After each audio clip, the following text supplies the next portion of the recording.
Thank you so much, Rani. No worries. Hi, everyone. I wish a very warm welcome to all of you. Thank you so much for joining this webinar that is being hosted by the APrIGF and more specifically our working group on the WSIS+20. This is the fourth webinar in the series of webinars that we have held over the past year in our effort to open up a space for the APAC region to have some discussions about the WSIS+20 process, to understand it better, to learn how different stakeholders can engage and advocate for their goals. And as all of you know, the WSIS+20 process concluded in December at the end of negotiations at a high-level meeting in New York. And we had a final outcome document that was adopted by the UN General Assembly. And so we thought it would be fitting for us to have a final webinar, which is the fourth in our series, to really reflect on the process so far, particularly the final negotiations and the outcome document, and more importantly, to also look forward to understand for our region what next, how can we engage in the implementation of this document, and how can we find the opportunities to help in the implementation of this document. So before I get started, just some quick housekeeping rules. We will have a discussion with the wonderful speakers that we have today for in two parts, and then we will have time for Q&A. I request all of you to please put your hand up or put your questions in the chat. We will definitely have time to hear from all of you. We are also recording this webinar, and it will be posted later on the APrIGF YouTube channel in case you want to share it with colleagues or others as well. So with that, just to briefly take you through our agenda for today, as I said, we are hoping to have this discussion in two parts. The first part is really looking a bit retrospectively at the process as a whole, but also more specifically, as I said, at the negotiations that took place in New York in December, and to understand that a little bit better for those of us who didn't have a chance to engage directly. And then turning to really the next steps for Asia Pacific and looking at some of the opportunities and perhaps what could be some challenges in our efforts to implement the outcome document in its spirit. And just also to say a huge thank you to all of our speakers. I will briefly introduce them before I turn to them for the discussion. We have with us today Jennifer Chung, who was co-convener of the Informal Multi-Stakeholder Sounding Board, William Lee, who's Assistant Director, Department of Infrastructure, Transport, Regional Development and Communications with the Government of Australia, Anriette Esterhuysen, who is Senior Advisor on Global and Regional Internet Governance at the Association for Progressive Communications, Deniz Susar, Governance and Public Administration Officer at UN DESA, and Nandini Chami, who is Deputy Director and Fellow at IT for Change India. Thank you all so much for joining us. I know that it is not great timing for some of you, so we really do appreciate you taking the time out of your day to be a part of this webinar. So with that, maybe I can get us started. And I really do want to come to you first, Jennifer, because I think that the IMSB played such a critical role in this process in many ways, being the bridge between what can sometimes be inaccessible multilateral spaces and to all of the other equally important stakeholders who are key to the success of the outcome document and its implementation. So it would be great to hear your perspectives on the negotiations that took place in New York, your key takeaways, and how you felt the work of the IMSB was reflected in the process and in the final stages of negotiating the outcome document. Over to you, Jennifer. Thank you very much, Pavitra. Hi, everyone. This is Jen. Again, thank you again for inviting me to speak on this series of webinars. I always find it really great to talk more to the APrIGF community, I guess the APAC community as a whole. So I think the first thing first, you mentioned that there was, IMSB, the informal multi-stakeholder sounding board played a crucial role, but I really do want to emphasize uh, it is actually the co-facilitators, ambassadors Yanina and ambassador Dulcale, who created this innovation. The IMSB, of course, on suggestions of some stakeholders, I think from some country stakeholders, and also other stakeholder groups really mentioned, this would be a good idea to have this. So we were an experiment. Hopefully we were a successful pilot, but not the last of our kind. I think it's really important when we look at the actual, the process when it got to New York, the negotiations, and then, of course, it is part of the intergovernmental process. So again, big thank you. If not for the grace of Australia putting me on the delegation, I think IMSB wouldn't have this information that was also conveyed via myself to them, and I guess also reaching other stakeholders. So I think that also really deserves a big thank you as well. So back to your question about how I saw the negotiations in the New York stage near the end. I think a lot of the non-governmental stakeholders didn't have so much visibility when it came to this part of the process. Previous to this part, I think it was very open, extremely useful to have information when different stakeholders could participate virtually in consultations or participate in person if consultations happen to be at meetings or locations that allowed for such things. And I think part of it has to do with the timeline of the entire process. I think it was very intense at the end.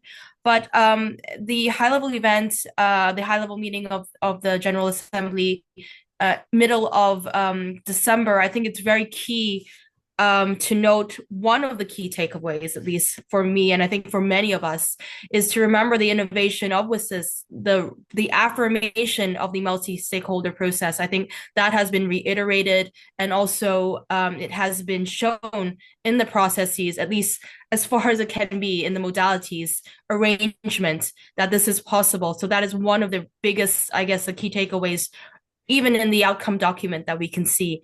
And the second thing I think many of us will talk about, especially in this community, is the permanent mandate of the IGF, but I'm sure we're going to get into that a little bit more. So I think I'll stop here. And I know many of the other speakers have many different points of view on this as well. So back to you, Pavitra. Yeah, thanks so much, Jennifer. And maybe I can turn to Deniz next because quite similarly, the UN DESA had a critical role to play in leading and coordinating this entire process. So, Deniz, if you could reflect a bit on UN DESA's role and also what you felt were perhaps some of the highlights or takeaways from the final negotiation and how that sets us up for the implementation of the process looking ahead. Mhm. Thank you. Thank you very much, Pavitra. I don't know where to start, but it was a long process. It was tiring, and it started with the modalities resolution early in March. And I think the co-facilitators, they were very open to hear input from all stakeholders. They did participate as much as they can in the IGF, in the WSIS forum, in the some regional consultations that took place. And the fact that they set up the IMSB shows their willingness to listen all the stakeholders. In the end, even on 8th of December, I remember that there were still some stakeholder consultations with IMSB. And also in the final stages, the co-facilitators were consulting IMSB late at night. That's where they needed views from stakeholders, basically from third party, and not only from member states, but from the third party. So I think from that perspective, IMSB was helpful to them to the last minute. And thanks again, as Jennifer mentioned, there were some stakeholders in the informals in the room. I think they also provided their views. But towards the end, I think we've seen all the challenging issues that the co-facilitators needed to put together. I mean, about this capacity building, AI fellowships. I mean, IGF was not one of the things that was challenged, the mandate of the IGF, but the government dialogue, or what do you call it within the IGF? So in those last minutes, I think the co-facilitators did everything they can, and on top of that, because of the political situation at that time and still going on, they had other challenges that they didn't have 10 years ago.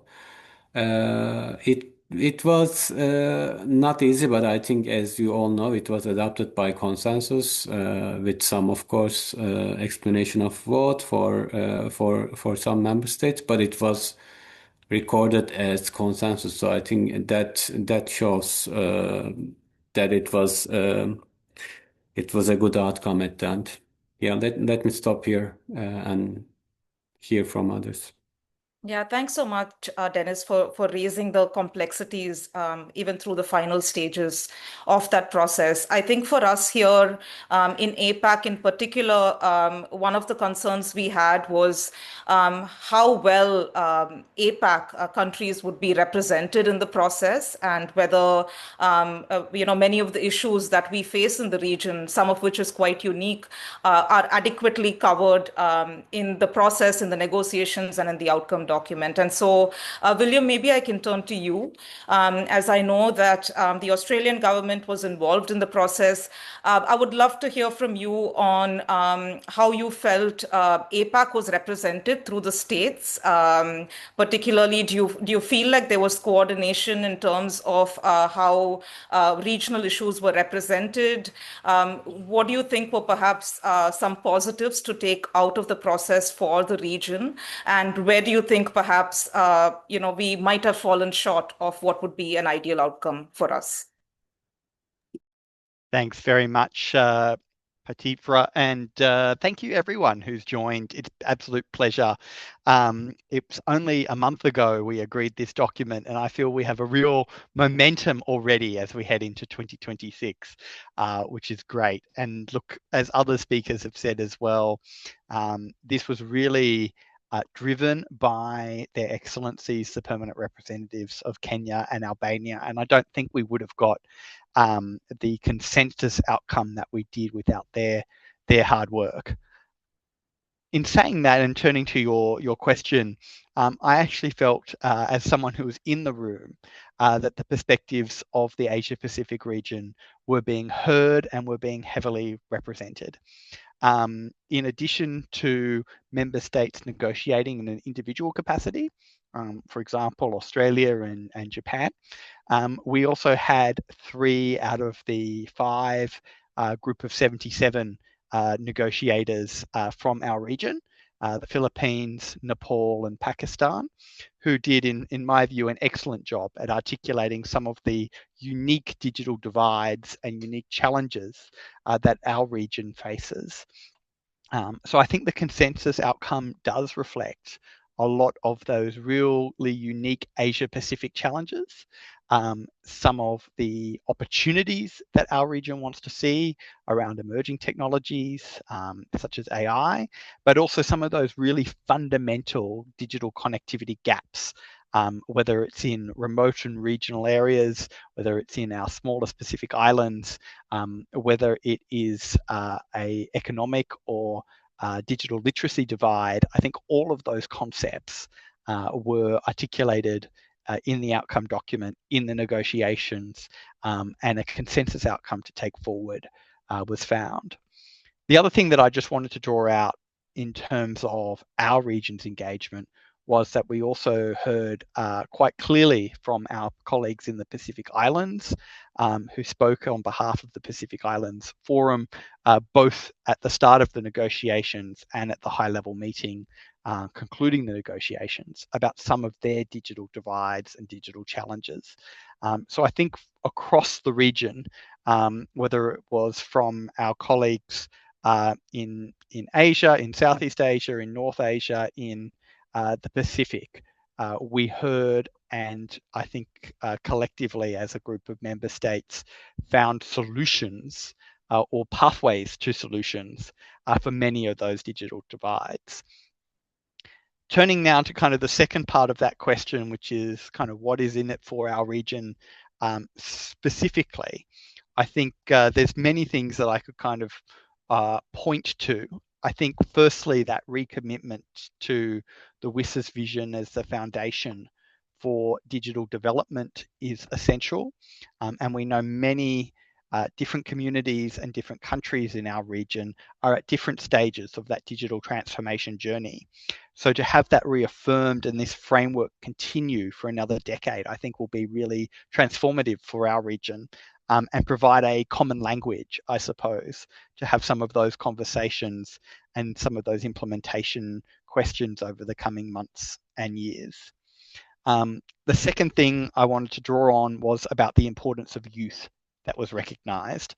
We know that youth are such a driver of our region, and the fact that they have been recognised now as a distinct part of our global multi-stakeholder community, I think is a really untapped opportunity, and I'm looking forward to seeing over the next couple of years where that goes.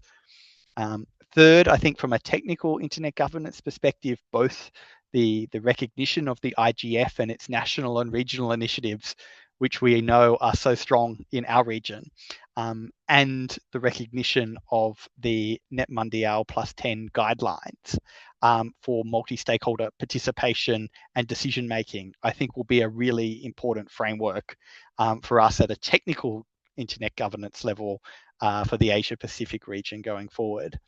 And then really finally, and I could keep going on the many things that this document in its 127 paragraphs tries to cover, but I think the final piece is around the roadmaps that were agreed, both for the integration or complementarity of the Global Digital Compact and the WSIS framework, and secondly, a new framework for roadmaps for each of our 11 action lines. And I think those frameworks will be really, really essential for us as a region to contribute to, for us as a region to benefit from, because they will drive the actions and the deliverables that will come out of the negotiations in New York that concluded last month. And I know already that many of the UN agencies responsible for the 11 action lines are getting together, working out what these roadmaps should look like, working out what are the new initiatives and projects that can be delivered to close those digital divides and meet the WSIS vision objectives. I said throughout the negotiations that I hope in 2035, when we come back to what will be WSIS +30, that we're no longer talking about digital divides, but shared digital opportunity. And I really think where we landed after many months, as Deniz has explained, of negotiations has been something that I think will provide that opportunity for all of our Asia-Pacific colleagues, family, communities, and businesses, citizens. And so I think where we see this document is a really positive place. And the fact that we got consensus on it at the end of the day, I think reflects that. Look, I'll pause there and look forward to the discussion going forward. Yeah, thank you so much, William. And I'll definitely come back to you when we talk about implementation, perhaps to share a bit more about how you think it will be operationalized, particularly the action lines. But I do want to turn now to Nandini, who perhaps is at the other end of the spectrum in many ways, representing civil society. And Nandini, I know despite the fact that, as Jennifer was saying, we've piloted the IMSB, which is quite unique, to form this bridge with other stakeholders, that civil society has had concerns through this process for many different reasons. And it would be great to hear your perspective as someone who was in the room on how you felt the final negotiations went, and what your key takeaways have been from the process from a civil society perspective. Yeah, thank you so much. I just think it's wonderful that we are having this multi-stakeholder conversation to take reconnaissance of what was the WSIS+20 process like, and in order looking back to look forward.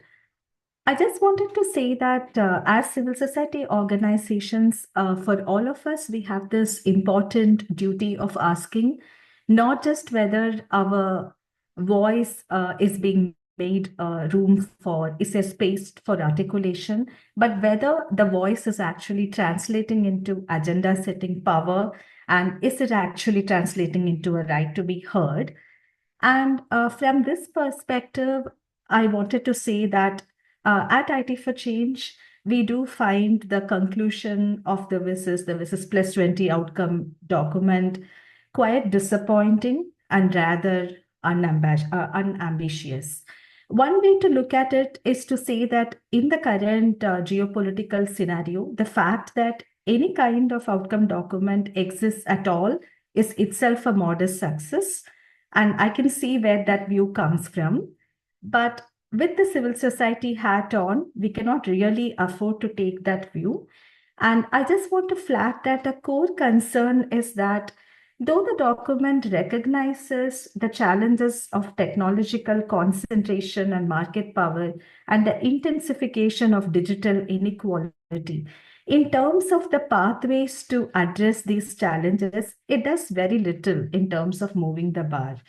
There were numerous civil society representations about strengthening the human rights agenda, particularly in terms of enshrining a precautionary principle for the development of future directions of emerging technologies and AI, and also the point that we don't need yet another financing task force, as the document finally gives us, to show us evidence of a problem that we already understand, that there isn't sufficient public financing for the development of foundational digital public infrastructure and irreducible AI capacity in the global south. What was needed was the political will to recognize the common but differentiated responsibilities that force digital economy leaders to contribute public finances towards the development of foundational digital capabilities in the South. And we could not push the conversation on this.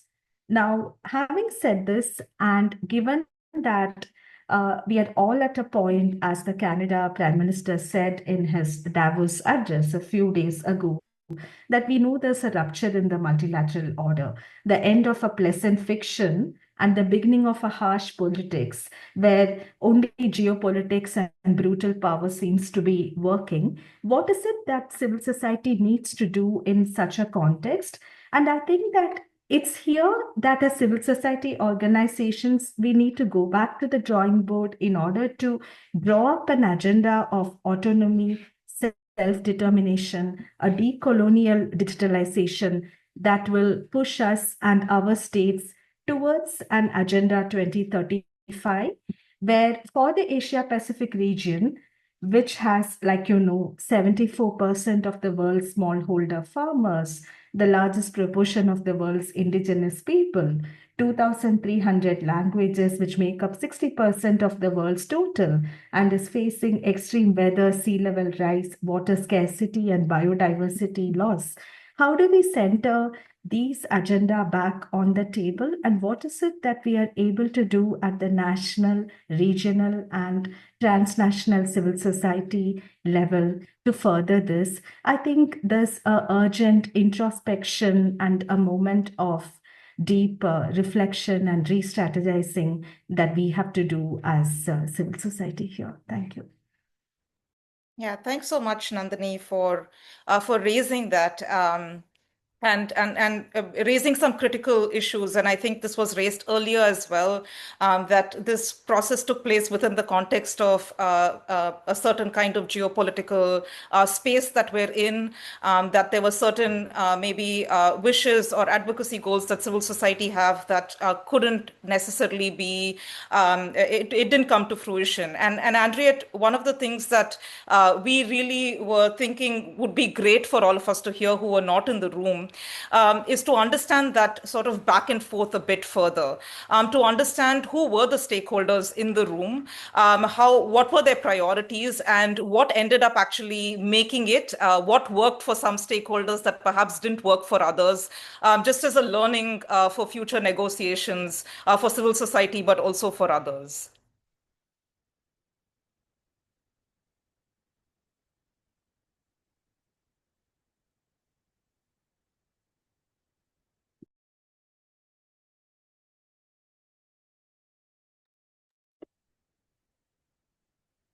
Anriette, are you able to unmute yourself?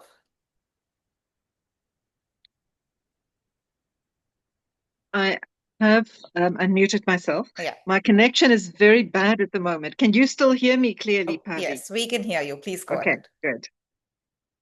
Lovely smile from Cheryl, which is inspiring me. Go ahead, Avi. What's your question, Pavi? Yeah, my question was really just around a better understanding of the process itself, particularly in the context of what Nandini and others have raised, that there was this sort of geopolitical context in the background. There were many different stakeholders in the room, all of whom had perhaps competing priorities. What worked for some that didn't work for others? What were the opportunities in that final negotiations that perhaps we should be aware of, just in terms of the processes and the dynamics between the different stakeholders, that you felt tipped the balance perhaps on certain issues and not in others? Thanks, Pavi. I would agree with Nandini's assessment that from a civil society, and I would extend that from a developing country perspective, it's actually a very disappointing outcome. I think there is much to celebrate as well. And, I think as William and others have said, the continuation is important. I think the common language that the WSIS framework provides for us to work together regionally, globally, and across stakeholder groups remains extremely important. And it's perhaps worth later in the conversation to reflect a little bit more on the implementation process and the development of the WSIS framework, because there are some changes from the previous framework.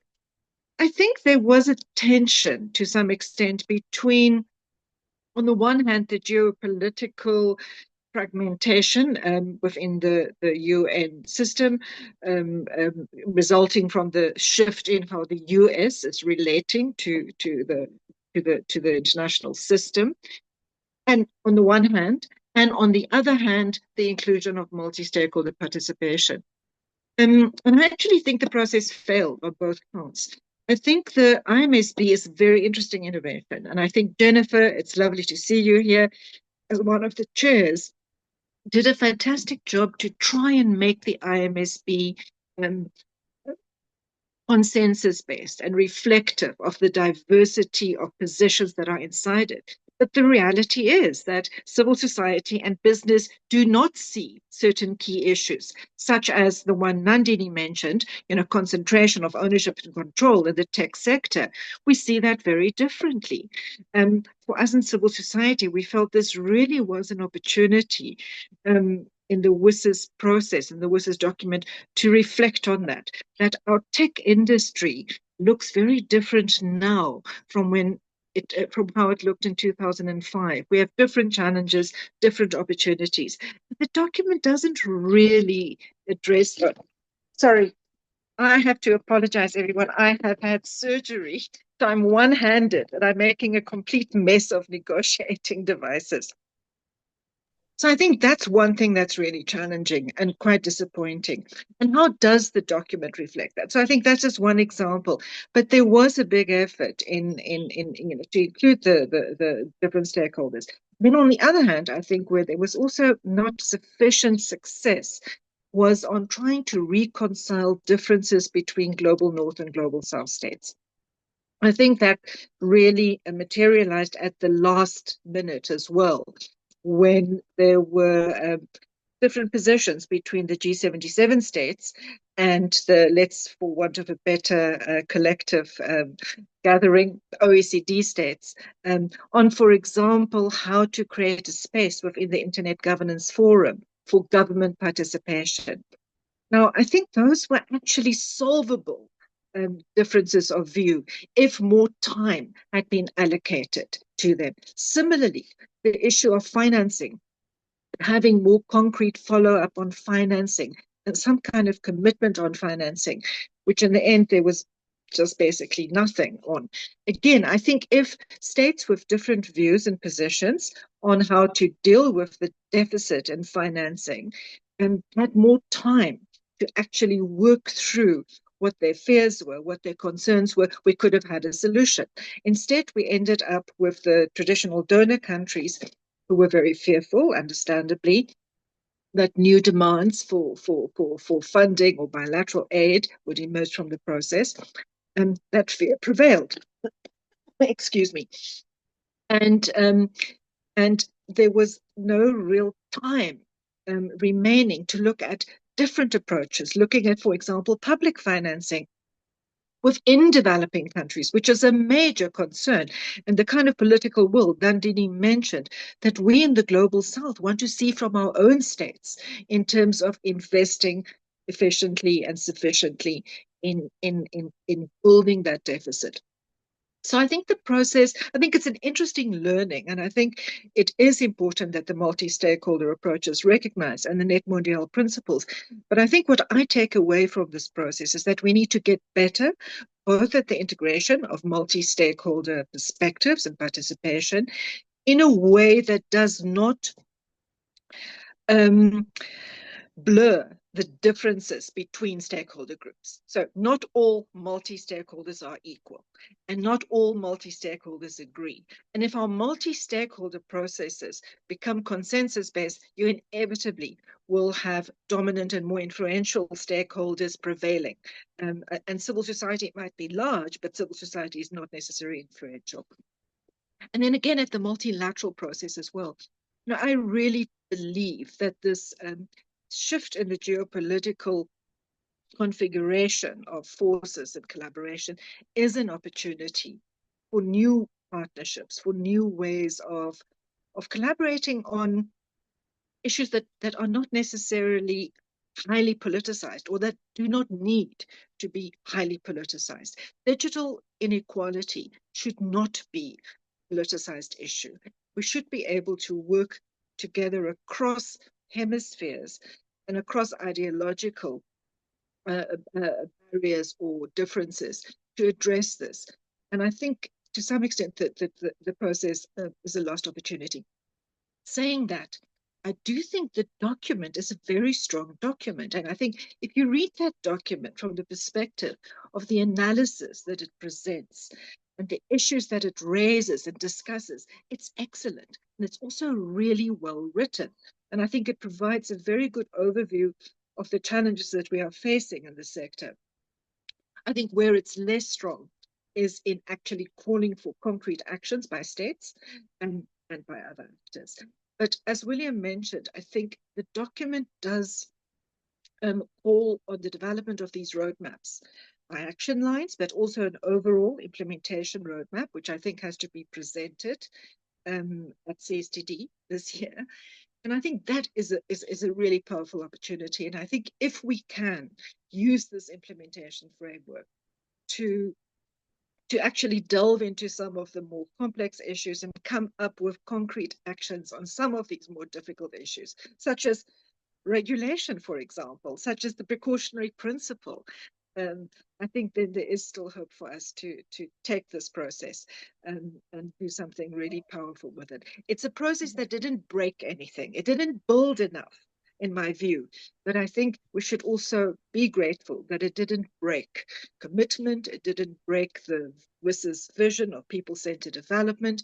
And it didn't break the principle that we need to work on this collaboratively and across stakeholder groups and regions. Yeah, no, thank you so much, Anriette, for I think just a fantastic summary of the process. And I will definitely come back to you on the latter part of what you said in terms of opportunities for implementation. But you've set us up quite nicely for the next part of our conversation, which is really looking forward and understanding that this is the outcome document that we have. It has its pros and cons, but it certainly does have opportunity for all of us to make something of it in its implementation. And I know one of the key elements of it, particularly for the APrIGF community, was the permanent mandate of the IGF and how it was formulated. And so maybe, Deniz, I can come to you to share with us a little bit about how you see the permanent mandate of the IGF and what you hope in terms of the future of the IGF and how you see it fitting into the UN system moving forward and into internet governance more broadly. Yes. So with the permanence of IGF, so now at least we do not need to worry about renewing IGF mandate. So that's very simple logic, but as you know, IGF had time bound 5 years and then another 5 years and eventually 10 years from 2015 to 2025. Now it's permanent. So with the permanent, and also if you read the details of that paragraph, it's also asking according to UN rules and regulations. So the expectation from IGF is to get some regular budget from the UN. In the readout just before the resolution was voted, it is noted that this expectation is starting from 2027. I think there were around 5, 6 posts. The current posts, core posts in the IGF Secretariat. So that's in a way given by the GA, but there is an internal UN process in that, so we don't know, as the institutional home to the Internet Governance Forum at UN DESA, we don't know how many of those posts will actually be given to us. Especially the UN is now going through this UN-8 initiative. We've been cutting posts. Just for your information, in UN DESA, we had to get rid of 20% of posts because of the budget cuts. So we are, hopeful that at least starting from 2027, the fifth committee, which controls the budget at the UN, will give some of those posts to IGF. So once we have those posts in the IGF, I think that will mean that IGF Secretariat will have more funding for capacity building, or mainly for capacity building, for supporting NRIs, national regional IGF initiatives, and other capacity building activities for bringing more people from the developing countries to the annual IGF, but also to the intersectional work, creating more fellowships. So all these things, I think, once we have some regular budget posts, we could move some of these existing funds, hoping that also the donors will continue to fund IGF, so that could result in more capacity building. So this, I think, it was not clear at the early stage that some member states wanted to have a permanent IGF, but they were more referring to, I think, keep the IGF forever. But once you want to keep something permanent at the UN, it comes with some posts. So now we are basically hopeful that member states will provide the resources that IGF Secretariat needs starting from 2027. Yeah, thanks so much for sharing, Deniz. And we do hope that it comes through and look forward to hosting many more APR IGFs and IGFs. William, maybe I can turn to you because you had already shared a little bit about the opportunities for implementing the outcome document. Just reflecting a little bit on what Anriette said and others have said as well, which is that perhaps the outcome document doesn't always have a clear indication of how to operationalize some of its goals and objectives. And so just to hear from you a little bit of what you think the role of government is, particularly in our region, in terms of the opportunities that already exist within the document, which you shared a little bit, but also where you see perhaps governments need to go a bit beyond in their responsibility to make sure that the outcome document is translated on the ground.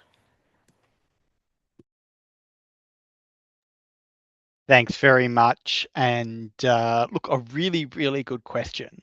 And sort of building a little bit on what Anriette was mentioning earlier about not breaking things, but perhaps not being as ambitious as we might have liked. I think it's probably useful to reflect that one of the big things out of this process was that the outcome document is a political agreement. It's not just because it's not in the document doesn't mean it won't happen. Every one of us still have agency to contribute to the digital development agenda and to internet governance and to the development of AI, to the development of financing for development, and all of the topics that it touches upon. But what it does do is provide that foundation for us as a community to build the house on top. So some of us might want pink walls, others might want green walls. I might want one window, others might want two windows. We might want the light fixtures over there or over there. But we're still building the house and we can build it together. And I know that's perhaps a little bit of a tortured analogy, but I think it's a really useful one to understand the value of the document. The document is the foundation. And yes, we could have, had we had more time, had we had more opportunity, we might have been able to achieve more in the document itself. But I think where the document really shines is building that foundation. And it's now up to us as a global community, as a regional community, as domestic stakeholders with our individual governments, to work out the furnitures, the fixtures, where to put the walls as we go forward. And so I think, as I mentioned before, the roadmaps I think are a really good innovation to do that. We heard a lot from many different stakeholders and many different governments around the world, the need for accountability, transparency, and predictability in these processes. So I think the roadmaps will be really, really valuable to achieve that. And as Anriette mentioned, the first one of those will go to the Commission on Science and Technology for Development in Geneva in April. That will be about taking the 70 commitments in the Global Digital Compact and ensuring that they have coherence with our WSIS action lines. So we'll be taking, or UN agencies rather, will be taking very specific commitments and working out how WSIS can contribute. The second piece will be the action line roadmaps, and the 11 of those that will need to be developed by each of the UN agencies responsible. And certainly from a government perspective, I think that's a real opportunity to make sure we maximize those opportunities. And I think there's a real chance for both governments and other stakeholders to contribute directly, working directly with each of those UN agencies that are responsible for the action lines to say, this is what we should be doing. And then I think for the IGF, the fact that it has been recognized and that its outputs shall be considered by other parts of the global UN digital conversation has really created an opportunity to empower this community to directly engage with those UN agencies, with member states, with governments in processes that they perhaps haven't in the past. Not only do we have the chance at the regional level to contribute to that global conversation and vice versa, we now have the direct opportunity to use the output document from the global IGF as a tool to communicate some of the ideas and opportunities and challenges that we as a region or parts of our region are facing, and what we would like to see done about it. While of course no process is ever going to be perfect, and I think there are still many gaps that could be filled, I'm optimistic that by having the conversation, by having the dialogue, by having those foundations in place, we will see not only those formal structures, but also a range of informal structures developing within our region to contribute to the processes that are ahead. So I hope that's helpful. Happy to continue the conversation, but I'll pause there. Yeah, thank you so much, William. No, I think that was that was very insightful, and I want to maybe come to you, Anriette, to ask to push this a little bit further, right? Because I think William has spoken about operationalizing and the ways in which we have to sort of build this house in a way with the foundation that we have, but you also spoke about the things that where the document didn't go far enough, perhaps, right? Which is not just a question of implementation of what's in the document, but perhaps some gaps that are critical. In the implementation process, are there opportunities for perhaps some of those issues to be brought up for certain stakeholders? And if so, where do you think those opportunities are, particularly for Global South countries or for the Asia Pacific region? Thanks, Pavi. That's a really difficult question. But it's lovely listening to William, by the way. William, it's so good when diplomats are actually diplomatic and substantial at the same time. And you're very good at that. Not all diplomats are. So I support William's positive approach. I think it's hard, though. I think, firstly, the framework does not actually call on, or it doesn't put pressure on countries to do very specific things. But that has been part of the WSIS architecture and perhaps a weakness in the WSIS architecture. I think an opportunity is that this document explicitly links WSIS outcome reports to the SDG, the Sustainable Development Goal Process Review. And I think that's something that's not elaborated on in the document, but I think that's something that working with UN DESA in particular and other UN agencies is something that we could look at, so that there's a more explicit linkage between the attainment of the Sustainable Development Goals and what is done at a national and regional level, and integrating that with the WSIS process. I think the Global Digital Compact integration is also a very concrete opportunity for us to take issues such as, for example, the human rights concerns that are fairly well reflected, even if not sufficiently, but reflected both in the WSIS document and in the GDC. And then for civil society, technical community, business, and states that are concerned with human rights, to highlight that particular area and then transversally assess, is it integrated? Are human rights concerns integrated in the overall roadmap? Are they addressed and integrated into the action line roadmaps? Do we have a framework within those roadmaps that we can actually use for monitoring? The same could apply for digital inclusion. It could also work for gender.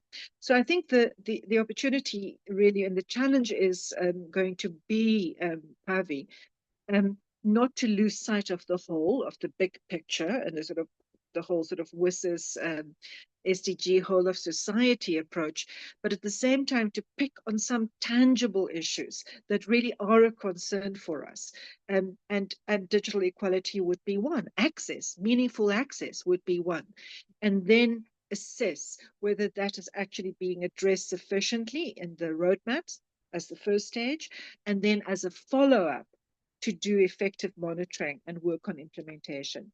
I think something I would really have liked to see, which I think was a strength during the first 10 years post Geneva, was regional action plans, where the regional economic commissions of the UN, certainly in Asia, but maybe more so in Latin America and Africa, where they had regional action plans, which brought together non-state actors and states in actually working together.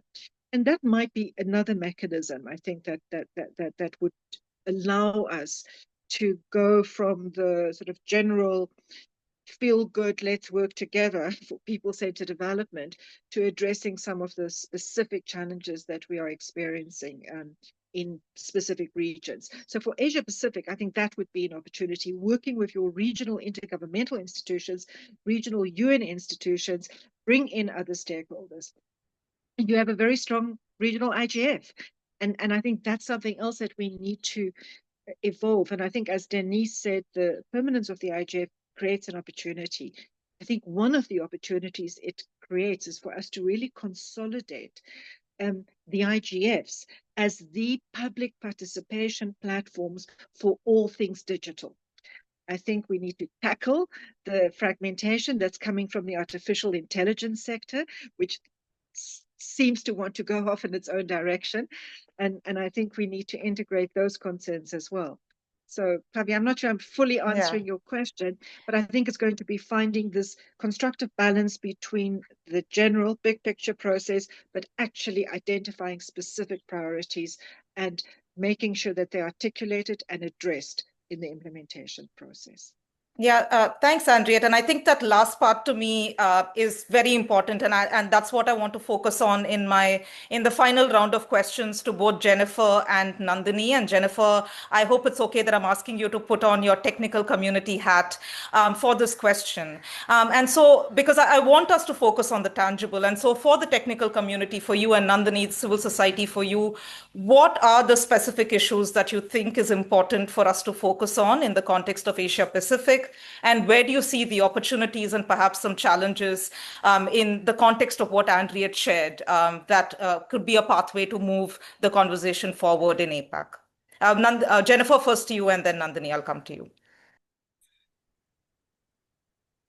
Thank you so much, Pavitra. Putting the technical community hat on, I mean, take a half step back first. I mean, again, for APAC, I think we are very fortunate and lucky to have such a vibrant and active regional IGF, not only just a regional IGF, but many different national IGFs and hugely active youth component. APAC youth were extremely active during the consultations throughout the entire process, and they actually made a statement which did move the needle a little bit in the outcomes document. So that, starting with that and now focusing in on for technical community, I think as a whole, for technical community, we saw this process as successful. We saw it as a win in two aspects, two main aspects. There's many other aspects, of course, but the first and the main one that I think you heard many technical community speakers speak on during the inputs as well, coming from Asia Pacific, coming from the global technical community, as well as the recognition of technical community as a distinct stakeholder group, and that was achieved. But I don't think we can rest our laurels there. And the second thing, of course, I've mentioned previously, and it's not really controversial at this point, about the permanence of the IGF. So when we're looking at actual implementation and really, realizing and concretizing what came out of the outcomes document, for the technical community, again, we come back to our basics here. The first is, of course, we need to be able to keep the internet running, keep it working in the way that we know, how to coordinate, in the way that we know how our policy is being made in a consensus bottom-up multi-stakeholder manner. And this document, this provides us the assurance that the way that we manage the critical internet infrastructure and resources can continue to be this way.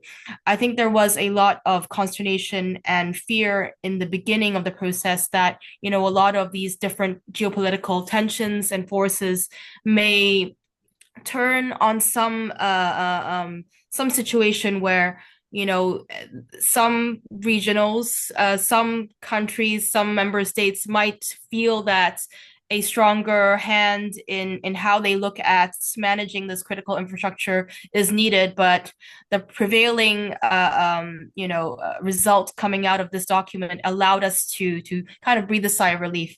When we're looking at contributing to, of course, the action lines that both William and Anriette have mentioned for Asia Pacific, I think it's really important to also look at the opportunities. I think many of us see this as not only a blueprint for just internet governance, even though, of course, this community is very focused on internet governance. There is a lot more, especially with digital development, that really impacts our region. For technical community too, the freedom for us to continue to keep all of this technology working, as well as being able to look at resourcing emerging technology that will help us do our job better is extremely important as well.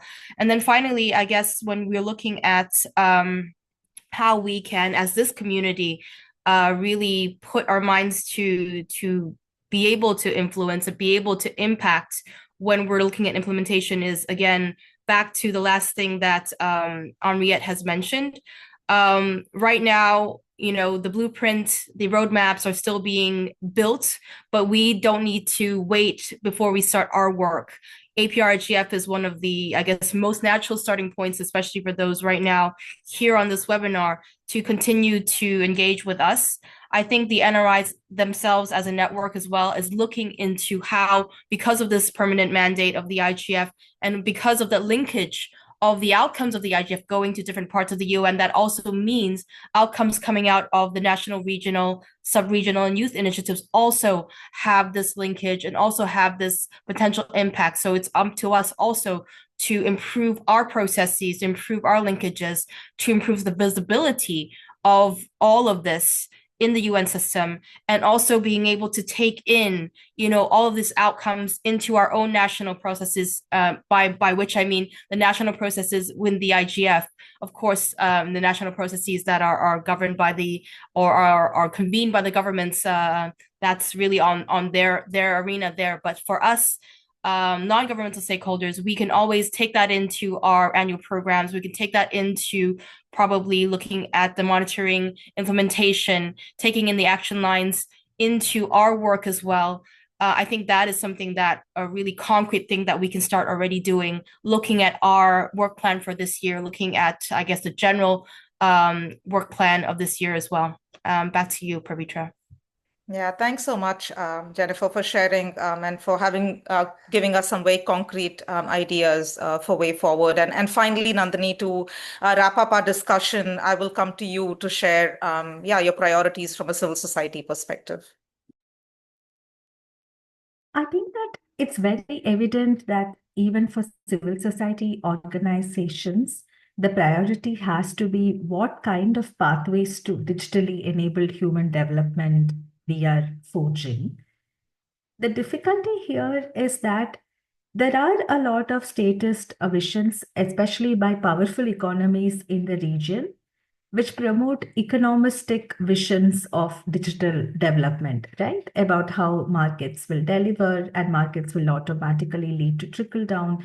Neoliberal visions do dominate even of digital economics.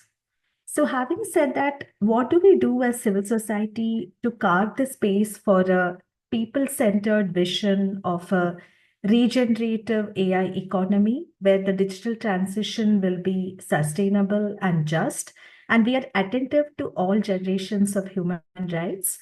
And as those of us in civil society organization who are more closely working on digital rights issues, how do we ensure our discourse doesn't reify, but we are able to build the linkages with small farmers movements or fisher folk or indigenous communities or labor rights movements? How do we strengthen that cross-movement conversation for a digital justice agenda? I think that would be a key priority.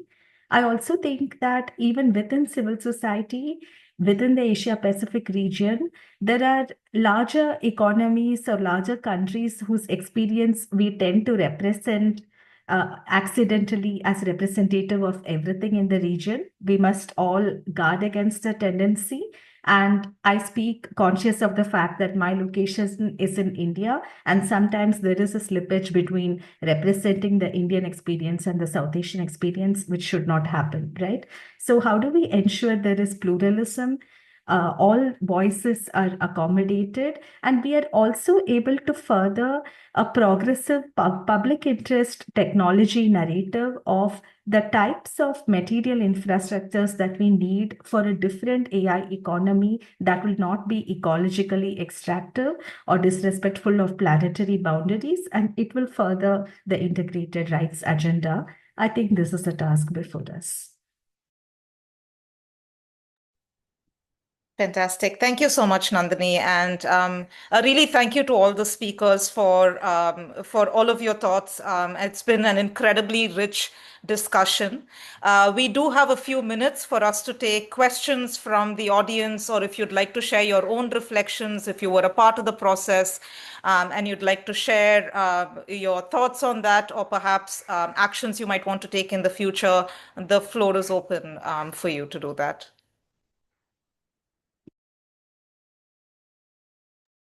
Gunel, I see you have your hand up. Please go ahead.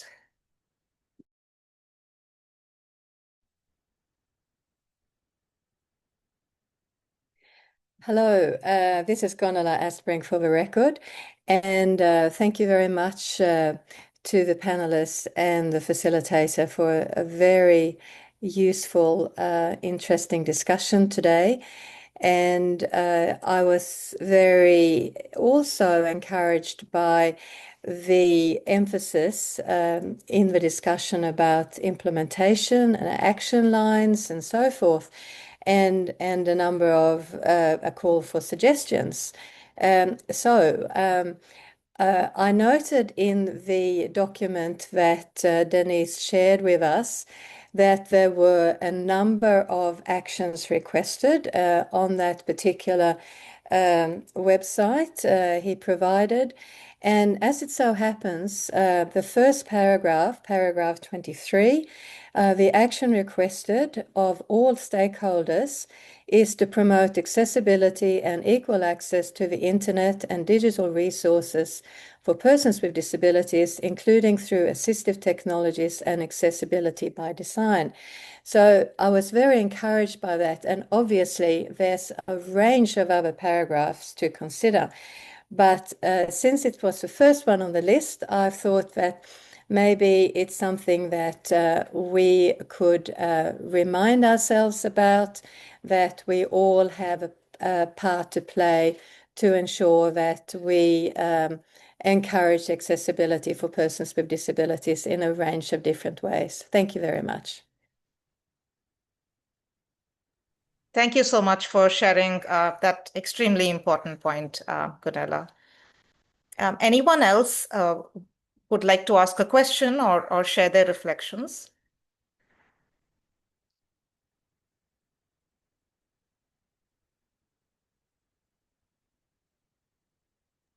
Shamima, would you like to speak? I see that you have indicated. I wanted to say a few things if you don't Yes, mind. of course, Yeah. please, Deniz, go ahead. Yeah, I put that website follow-up and review on the WSIS+20 page. This is the secretariat went through the language and we basically filtered all the asks, and it starts with paragraph 23 and where the asked entity, all stakeholders is, it's very vague.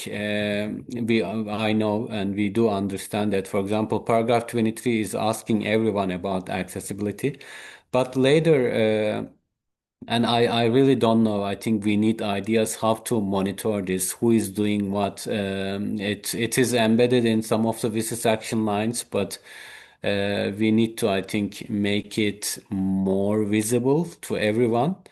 But on the other hand, there are some specific asks which has also with shorter deadlines, such as the CSDD or GDC review, or for IGF. I think it's paragraph 103 asking for a proposal for sustainable funding. There are some asks for UN regional commissions. So one of our ideas was, I just want to also run it here, to do another online webinar here and bring maybe the asked entities just to give some high level plans, what they are doing, so that the community, such as this community, could be better involved and can work directly with the UN entities or other stakeholders. Over to you. Yeah, thank you so much, Deniz, for offering that. We would, we would love to come back to you and try and organize another webinar on this issue. So thank you for that. Anriette, I see you have your hand up, so please go ahead. Probably only if there are no other hands in the room. Are there no other hands in the room?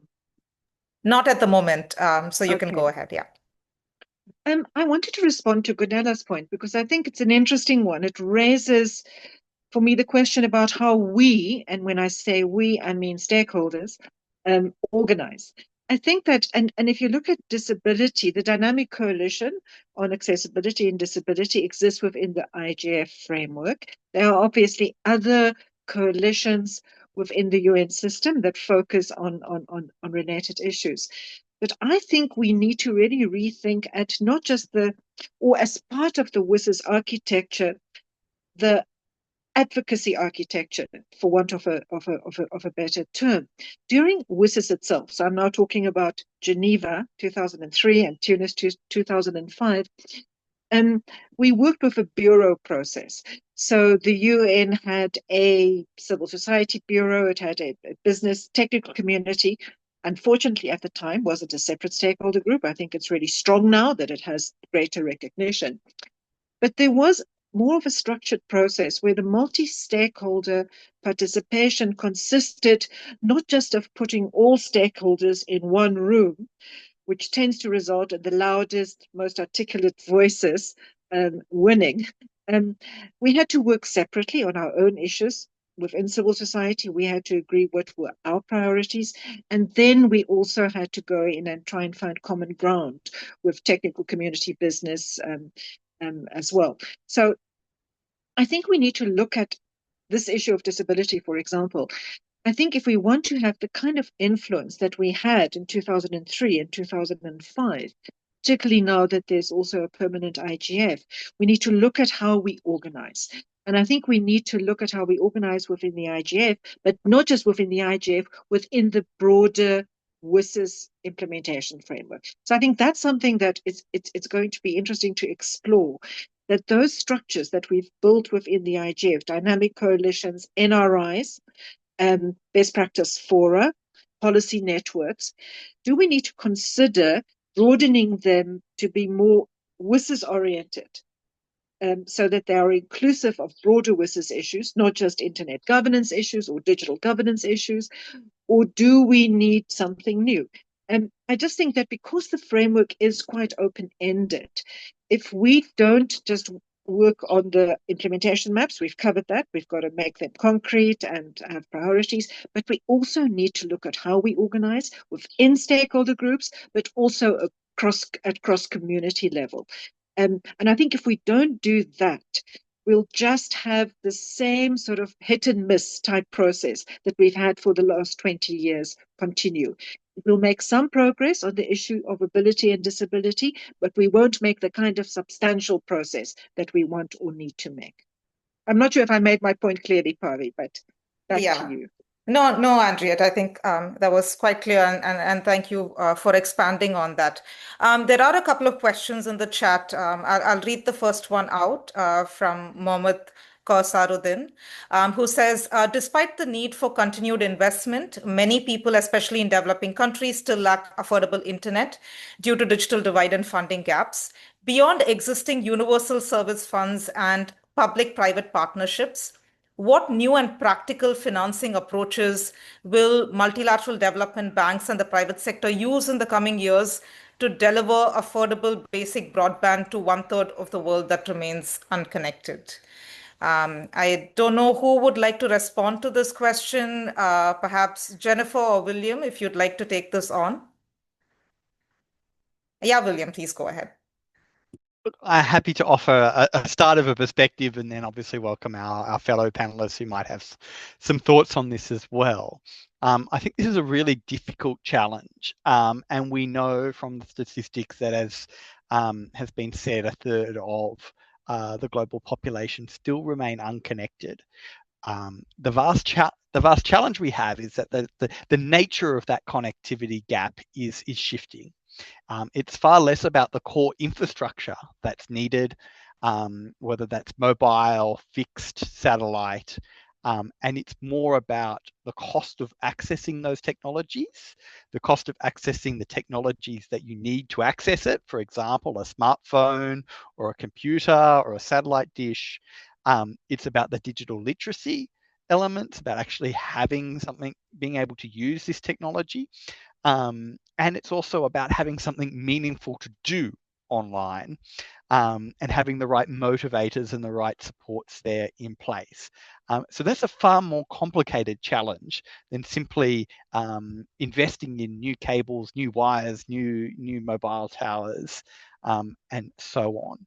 I think in terms of how do we close that gap, I actually think it's an opportunity for partnerships, not just between private sector and development banks, but also partnerships with other parts of the community, the global community, who have the expertise in those very different types of challenges, whether it's education institutions, whether it's financing and banking, whether it's micro business providers, whether it's handset providers, whether it's our civil society and our academia to build out means to use this technology for those that are unconnected. So I actually think what WSIS does in the document is start to articulate that these challenges are no longer the challenges that we faced 20 years ago when we agreed to the original WSIS framework. And so I think from my perspective, what those new approaches will look like, I think is perhaps a little unclear still. But I do hope that as we start to shift and start to really focus in on this remaining 1/3, that we see new partners and new advocates coming forward to contribute to that effort. And that's, government has a role to play, the private sector has a role to play, development banks have a role to play, but I also think it's about the people on the ground who know those local communities and who can articulate the precise problems and the precise challenges that are needed and what the right solution is, working in partnership with those organizations that can contribute to closing that gap. So I'll pause there. Others might have different perspectives on that, but that's just something to share there. Yeah, thank you so much, William. And yes, open to other speakers if you'd like to reflect a bit on this question as well, as we're nearing the end of the session. But any final thoughts on this, on what William said? Yeah, we'd be very happy to hear from you. Bobby, I do have a different perspective on that. So, okay, go ahead, Anriette, very quickly, and then I'll hand it to Jennifer for final words. But please go ahead. I think it's the primary challenge, and it's actually the challenge that the outcome document does far too little to acknowledge. And I think, William emphasizes that we all have a role to play. Obviously, I think what we also need to recognize is that the assumptions that have been made about how this challenge will be addressed were wrong, and they have failed. The assumption that telecoms liberalization, that open markets and deregulation of the sector would encourage the private sector to invest, that universal service funds would be used effectively to deal with those that are most excluded. None of that's panned out. What we have is a highly concentrated large telco-led internet access sector with very little opportunity for small and local players. And I think unless we actually rethink the problem and the solution, we're not going to come up with the financing solutions. And this is again why it's such a disappointment that there's not enough about financing. But there is something. There's the interagency task force. And I think looking particularly at how we can diversify the internet access market to have more opportunities for community networks, for local ISPs, for smaller players, has to be part of the solution. And I think, but we can only really get there if we acknowledge that the way we've approached this challenge to date has not worked sufficiently. And obviously the challenge for governments is enormous, because governments need to facilitate both demand side, skill building, content building, and supply side infrastructure. But I would say that's the priority. When we start working collaboratively and planning across stakeholders, across countries and regions, this is the one challenge we really need to prioritize. Thanks, Anriette. Jennifer, I'll come to you, and then Nandini, I'll come to you after that. Please go ahead, Jennifer. Thanks, Pavitra. I think both Will and Anriette have been very comprehensive in their response to that pretty good question. I think for APAC especially, I think the local solutions are the key starting point. I think Anriette did raise a really good point. You know, if you're coming in from the assumption that we know best outside of the region, outside of the local communities that have these problems that need to be solved, I think that's the wrong way to think about these things. In the outcomes document, there are little hooks that allow us to look at implementation in this way. I think, of course, everything can be improved, but I think we have this opportunity right now to be able to take this and look into actual implementation. I think one thing really important for APAC as well, I think somebody mentioned this in the chat. I think now the chat's going very quickly. I wish we had more time as well to answer more. It is the local languages, the multilingual content of the actual technology we're trying to access. You know, access is not enough. What are we going to do with it? How are we going to uplift? How are we going to empower the communities to be able to have this digital transformation, have the digital impact that we were wanting to see across the board? I think a lot of Global South, a lot of Asia Pacific is part of the Global South. We're lacking in that because a lot of the benefits that come from a lot of the emerging technologies and all of that, especially in AI, the benefits have been reaped by the developed countries, yet the impacts, the environmental impacts, the human cost impact also is disproportionately impacting Global South, especially across wide swathes of the Pacific, so Asia Pacific. So it is really important and impinging upon us to look at it in a different way. So I think we have the opportunity now. I still am a pretty optimistic person. I think right now we don't have to wait. We can already ideate to look at how we can incorporate action lines into our programs, incorporate all the projects we already do in our different organizations, civil society organizations, in technical community, in private sector.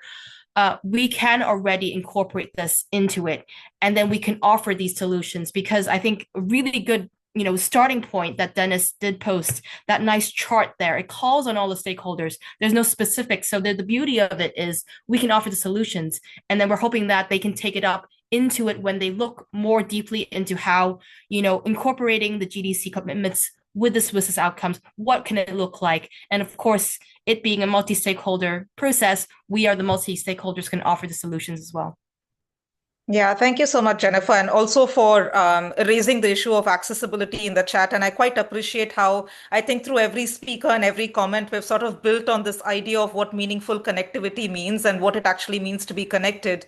You can see Ashirvad's comment also talks about meaningful connectivity extends to being safe on the internet as well. And so it's not just about the infrastructure or the devices or the ways in which we're connected. It's also about our experience online. And so, Nandini, maybe that's a timely point to come to you to get your views on this question. Yeah, I just wanted to underscore that one thing that Anriette said is very important, that if you frame problems incorrectly, you will end up with terrible solutions. We all know how we have paid the price for framing the digital divide as an infrastructure creation problem and not as an innovation culture or an access and use culture problem. And the worrying aspect is we translate this into what is coming in the future as well, where these ideas of how there can be AI agents for critical development solutions, or whether in the future of AI, communities will give data from core sectors and some magic will happen, etc. So 20 years after the WSIS, if we have not learned to debunk the techno-solutionism of ICTs for development and instead start thinking about people-first innovation and design justice from the get-go by recognizing the interplay between technology and society, we will never solve the digital divide. It will only get worse with each next leap in innovation. I also wanted to say that just as in the case of connectivity, we have underscored community networks, like, for instance, the APC's feminist principles of the internet does. Similarly, when it comes to the next gen technology, we also need to start talking about small language models and other alternatives of our ways of building tech. And we don't need to import big dams from the West. We learned too late in the case of watersheds in Asia, right? We don't need to make that mistake in the digital transition. We can build our own data and AI innovation pathways, which are locally controlled, as Jennifer also put it. Fantastic. Thank you so much, Nandini. We're really in the last stretch of our conversation. I want to make sure that we have just a little bit of time for any other questions or reflections. If anyone would like to raise their hand or just jump on the mic, please feel free to do so.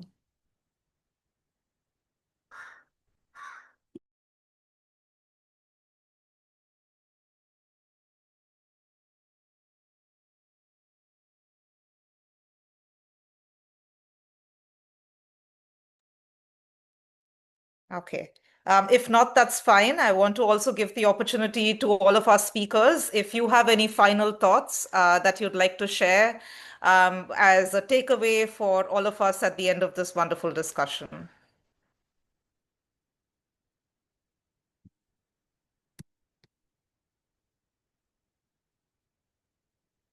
I just want to reflect on Joyce's question in the chat before I hand it to you, William, which is, what was the most significant moment for you in New York? And it seems the general consensus was the very end. And I love that. But I'll hand it over to you, William, for your final thoughts. Thanks very much. And yes, that gavel at the end was a big moment. But I think a big moment that signaled the start of a new journey rather than the conclusion of an old one. And I think one of the big things that I'm taking away as a new participant to the WSIS process is just the sense of community that the WSIS+20 review has built. And I think that's something we shouldn't lose. I think we've talked a lot today about the challenges that are ahead, about the complexities. And what I really want to say is that this community in our region has the opportunity now to really drive forward that conversation. And I think where we have the opportunity is to take all of that collaboration and that effort and that we've put into the review itself and actually turn that now to solving some of these challenges.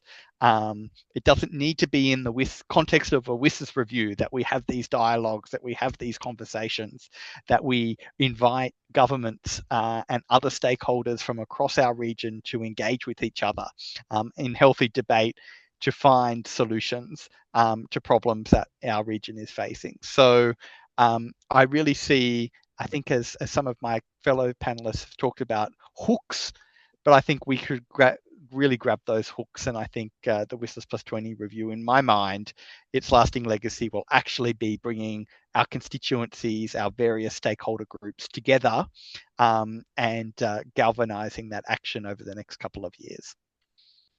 Fantastic. Thank you so much, William. Anriette, any final thoughts from you as we close? Thanks, Pravi. I like the idea of hooks, but I think we need to use these hooks not just to do the easy stuff that we all agree on.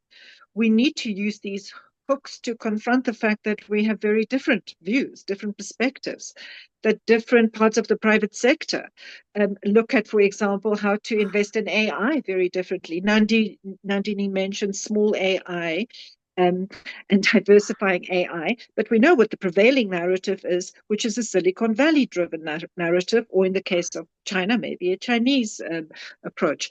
If we don't use our processes and our opportunity to work together across stakeholder groups, to actually hook into the stuff that we don't understand or the stuff that's not working and that we're not agreeing on, we will end up with a very warm and fuzzy, easy, and impactless multi-stakeholder approach.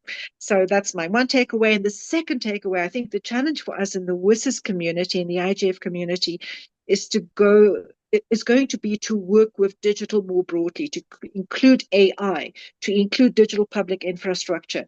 I think at the moment, the whole digital development process is specializing, and it has to, of course, but it's also fragmenting. I think our strength as a community is that we can bring all the different issues together and look at them from a multidisciplinary, multi-sector, and multi-stakeholder perspective. But we have to do it with substance, not just with easy off-the-shelf consensus. Thanks, Anriette. Deniz, can I come to you for your final thoughts? I think there is a lot of things to do. I mean, look at the outcome document. There are many asks and there are many challenges.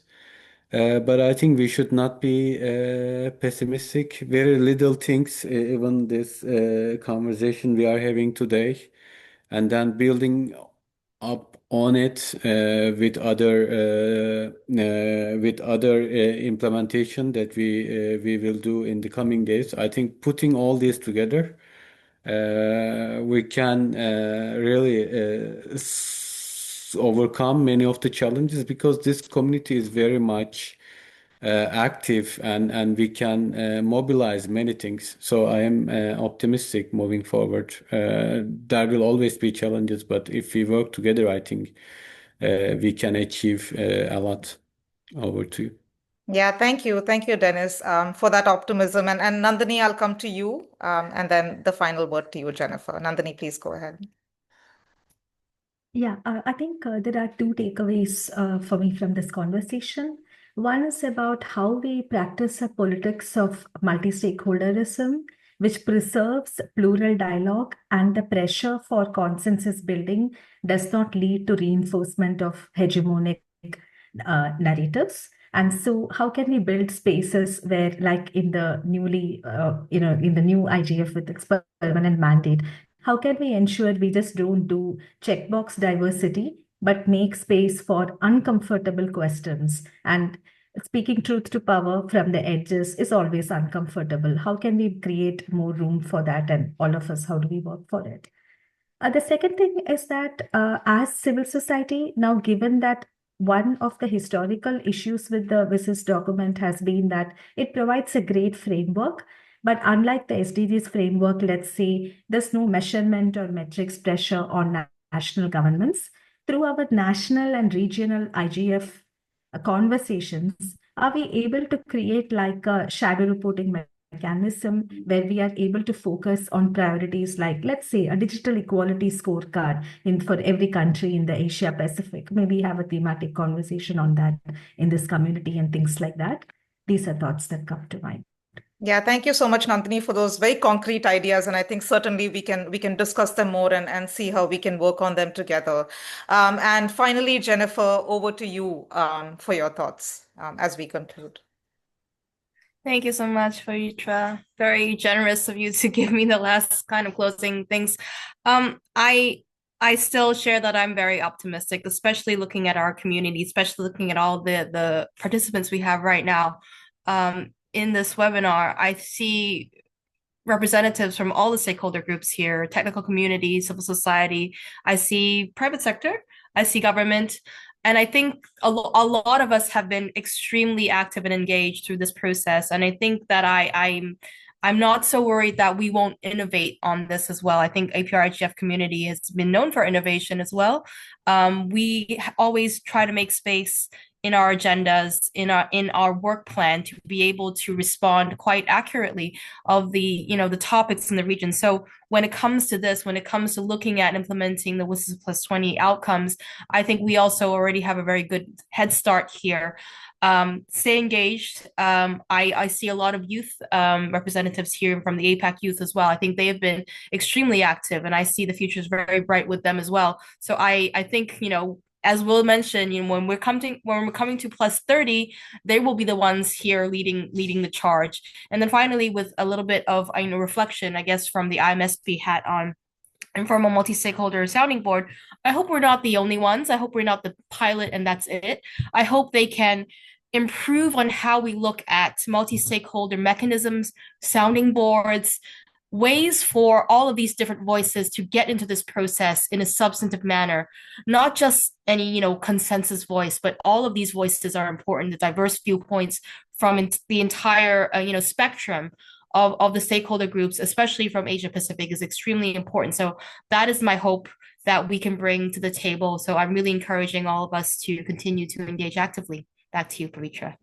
Thank you, Jennifer. And really a huge thanks to all of our speakers for joining this conversation, this multi-stakeholder conversation, and for sharing your thoughts in concrete, insightful ways that provide us with some very clear lines of conversation forward. And we really appreciate that. And I think this has been said many times, which is that, and I see that this is a comment that's reflected by Joyce as well, that it is worth recognizing and celebrating that there was a multi-stakeholder community that did come together to push governments for some of the positive outcomes in this document. And perhaps, as others said as well, that considering the context of the world that we live in, we should in many ways be happy that we do have an outcome document that reinforces and reconfirms some very key commitments in terms of our approach to internet governance. But with that said, what I take away from the conversation is the hope that we're going to keep pushing on. We're not going to stand on these laurels, but really go out there and try and see how we can better the outcomes from the document and through the implementation. So thank you all so much for joining this conversation as well. I hope as APrIGF we continue to have these spaces where we can have these kinds of discussions. But for now, thank you so much. Hope you all have a fantastic day and see you all soon. Thank you, everyone.